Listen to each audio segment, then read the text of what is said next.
दोस्तों, Rama steel tubes limited की बात करें तो कंपनी ने क्वार्टर फोर के रिजल्ट को डिक्लेयर कर दिया है। अब इस रिजल्ट में क्या क्या कंपनी ने अचीव किया है और कहाँ पे कमी रह गई है। वैसे तो देखें तो ये छोटी सी एक पेनी स्टॉक कंपनी है, लेकिन बिजनेस मॉडल काफ़ी शानदार है। कंपनी आप देख सकते हो कि डिफेंस सेक्टर और रेलवे सेक्टर और रिन्यूएबल एनर्जी सेक्टर में काम करती है।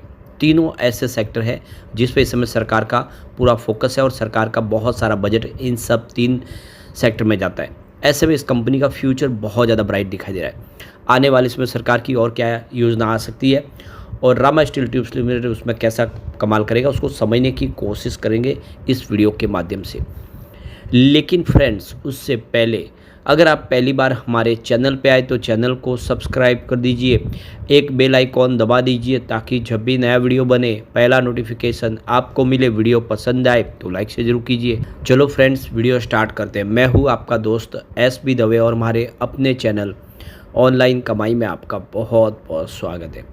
तो सबसे पहले रामा स्टील ट्यूब्स लिमिटेड के कारोबार की बात कर ले तो 11.65 पर फ्राइडे को क्लोजिंग थी। 2.92% की तेज़ी देखने को मिली। अब यहाँ पे देख सकते हो कि 30 मई 2025 को कंपनी ने अपना क्वार्टर फोर का रिजल्ट डिक्लेयर कर दिया है, जिसकी जानकारी एक्सचेंज को दी गई है। तो आप देख सकते हो कि कंपनी ने अपना कंसोलिडेटेड रिजल्ट और पूरे साल का रिजल्ट है हमारे सामने डिक्लेयर कर दिया। तो रिजल्ट के लिए बोर्ड मीटिंग शाम को 4 बजे शुरू हुई थी और 5:20 पे क्लोज हो गई, जिसमें कंपनी ने अपने रिजल्ट की जानकारी दी है। तो कैसा रहा रिजल्ट, एक बार उसको समझ लेते हैं। तो इस बार मार्च 2025 में 237.40 करोड़ का टोटल सेल्स हुआ है। दिसंबर महीने में यानी पिछले क्वार्टर में 219.58 करोड़ का सेल्स था, यानी क्वार्टर ऑन क्वार्टर बेसिस पे इस बार सेल्स बढ़ गया है। मार्च 2024 यानी पिछले साल सेम क्वार्टर की बात करें 207.70 करोड़ के आसपास टोटल सेल्स था। इसका मतलब ईयर ऑन बेसिस पे भी अच्छा खासा सेल्स बढ़ गया है, यानी काफ़ी बेहतर किया है। लेकिन मार्च 2023 की बात करें तो सेल्स 336.98 करोड़ के आसपास था, यानी मार्च 2023 के मुकाबले इस बार प्रदर्शन फीका रहा है। अब बात करें खर्च की तो इस बार देख सकते हो कि 229.86 करोड़ का टोटल खर्च हुआ है, जो पिछले क्वार्टर में 222.85 करोड़ के आसपास था। यानी यहाँ पे देख सकते हो कि क्वार्टर ऑन क्वार्टर बेसिस पे खर्च बढ़ा है, क्योंकि सामने बिजनेस भी बढ़ा है। और बात करें मार्च 2024 की तो ये 199.43 करोड़ के आसपास था, यानी यहाँ पे देख सकते हो कि ईयर ऑन बेसिस पे भी खर्च बढ़ा है। मार्च 2023 की बात करें यह 319.64 करोड़ के आसपास था, तो उस हिसाब से खर्च अभी भी कम है। बात करें ऑपरेटिंग प्रॉफिट की तो इस बार 7.54 करोड़ का ऑपरेटिंग प्रॉफिट बताया, जो दिसंबर में देखें तो -3.27 करोड़ के आसपास था, यानी ऑपरेटिंग प्रॉफिट नेगेटिव था पिछले क्वार्टर में। अब बात करें मार्च 2024 यानी पिछले साल सेम क्वार्टर की तो 8.27 करोड़ का ऑपरेटिंग प्रॉफिट था। इस बार ईयर ऑन बेसिस पे आप देखें तो ऑपरेटिंग प्रॉफिट कम होता हुआ दिखाई देगा। और मार्च 2023 की बात करिए 17.34 करोड़ के आसपास था, उस हिसाब से काफ़ी कमी आई है।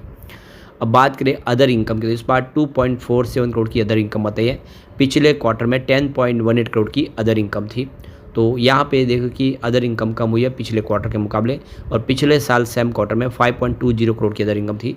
तो सालाना अदर पर भी अदर इनकम कम हुई है, और मार्च 23 में 0.87 करोड़ के आसपास अदर इनकम थी, जो काफ़ी कम थी।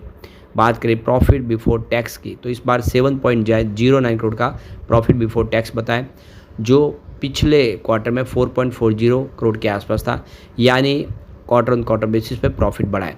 बात करें पिछले साल सेम क्वार्टर की तो 9.19 करोड़ के आसपास प्रॉफिट बिफोर टैक्स था, उस हिसाब से इसमें कमी, यानी पिछले साल के मुकाबले इस बार प्रॉफिट घटा है।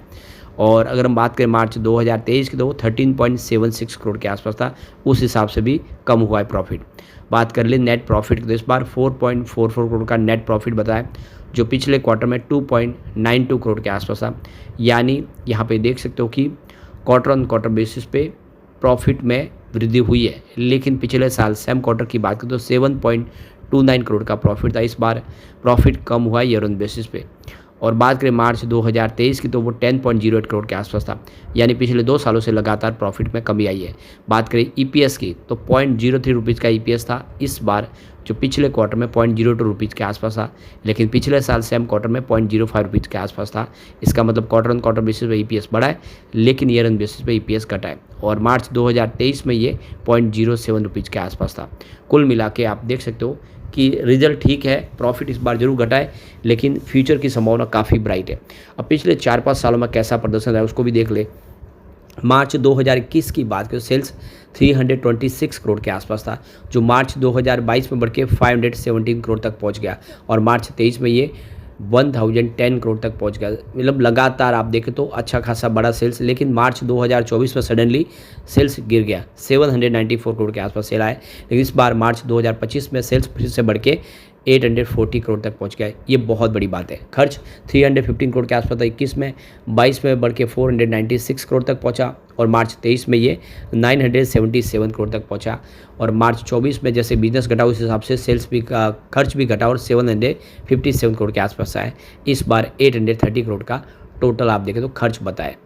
अब बात करें ऑपरेटिंग प्रॉफिट की, तो 11 करोड़ का ऑपरेटिंग प्रॉफिट था मार्च 21 में। मार्च 22 की बात करें तो 21 करोड़ के आसपास था, और 23 में बढ़ के 33 करोड़ तक पहुंच गया।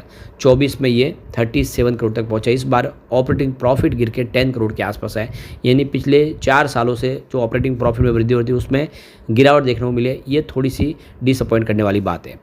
बात करें अदर इनकम की, तो 5 करोड़ की थी मार्च 21 में, 22 में 4 करोड़ के आसपास की अदर इनकम थी, 23 में भी 4 करोड़ के आसपास की अदर इनकम थी, और 24 में अगर आप देखें तो 10 करोड़ की अदर इनकम थी। लेकिन 25 में 20 करोड़ की अदर इनकम, यानी अदर इनकम इस बार बढ़ी है।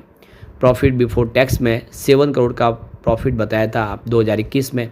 22 में प्रॉफिट बिफोर टैक्स की बात करें तो ये 15 करोड़ के आसपास था, और 23 में 22 करोड़ का प्रॉफिट बिफोर टैक्स बताया। 24 की बात करें 30 करोड़ के आसपास था, इस बार 19 करोड़ के आसपास है, यानी प्रॉफिट में कमी आई है।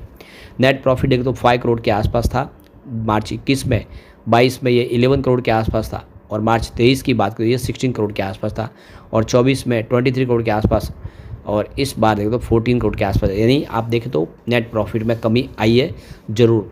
पिछले 2 साल के मुकाबले इस बार नेट प्रॉफिट कम हुआ है, ये थोड़ी सी चिंताजनक बात है। अब बात करें इसका EPS तो 0.04 रुपीज़ के आसपास था 21 में, 22 में 0.08 रुपीज़ के आसपास था, और 23 में ये 0.12 रुपीज़ के आसपास था, 24 में 0.15 रुपीज़ के आसपास, इस बार 0.09 रुपीज़ के आसपास है। यानी इस रिजल्ट ने थोड़ा सा मायूस तो बिल्कुल कर दिया है। अब यहाँ पे इसके फंडामेंटल देखें तो मार्केट कैप 1816 करोड़ के आसपास है, नंबर ऑफ शेयर इसके 155.83 करोड़ है, PB रेशियो इसका 5.82 का है, और नेट कैश इसका 9.40 करोड़ के आसपास है। प्रमोटर होल्डिंग यहाँ पे 47.96% है, और सेल्स ग्रोथ यहाँ पे -21.37% है। ROC इसका 11.56% है, और इंटरप्राइजेस वैल्यू इसका 1907 की है करोड़ है, और P रेशियो इसका 107.76 का है। फेस वैल्यू इसकी 1 रुपीज़ है। बुक वैल्यू अगर आप देखें तो इसकी 2 रुपीज़ की है। डेट इसका 99.46 करोड़ है, और EPS इसका 0.11 का है। ROE 9.56% है, और प्रॉफिट ग्रोथ इसका 37.96% का है। तो फंडामेंटल ठीक ठाक है। बात करें शेयर होल्डिंग पैटर्न की, तो प्रमोटर की होल्डिंग यहाँ पे अनचेंज है 47.96% पर। ऊपर से कोई भी गिरवी शेयर नहीं, ये सबसे बड़ी बात है, यानी प्रमोटर की स्थिति काफ़ी मजबूत है। FI की बात करें उनकी 0.17% की होल्डिंग थी सितंबर में, दिसंबर में घट के 0.07% हुई, लेकिन मार्च में 0.44% की होल्डिंग, यानी FI ने जम के खरीदारी की स्टॉक के अंदर। बात कर ले यहाँ पे देख सकते हो कि DI की, तो उनकी सितंबर में कोई होल्डिंग नहीं थी, दिसंबर में 0.69% की होल्डिंग, और मार्च में अगर आप देखें तो 0.59% की होल्डिंग। DI की होल्डिंग यहाँ पे घटती हुई दिखाई देगी। और यहाँ पे अगर हम बात करें म्यूचुअल फंड की, तो उनकी सितंबर में कोई होल्डिंग थी, दिसंबर में 0.59% की होल्डिंग थी, और मार्च में अनचेंज है 59% के आसपास। अदर्स की बात जनरल पब्लिक की, तो उनकी 51.87% की होल्डिंग थी सितंबर में, दिसंबर में देख लो कि बढ़ के 51.97% हुई, लेकिन फिलहाल मार्च में 51.60% की होल्डिंग है। तो जनरल पब्लिक की होल्डिंग घटी है, लेकिन यहाँ पे FIDI ने अपना इन्वेस्टमेंट बढ़ाया है। ये इशारा है कि आने वाले में स्टॉक कमाल कर सकता है। लेकिन फ्रेंड्स, कोई भी इन्वेस्टमेंट करने से पहले अपने फाइनेंशियल एडवाइजर से एडवाइस ले ले, या अपना खुद का रिसर्च करें, क्योंकि मैंने वीडियो आपके एजुकेशनल पर्पज़ के लिए ही बनाया। वीडियो पसंद आए तो लाइक शेयर जरूर कीजिए, और चैनल को सब्सक्राइब कर दीजिए। Thank you friends.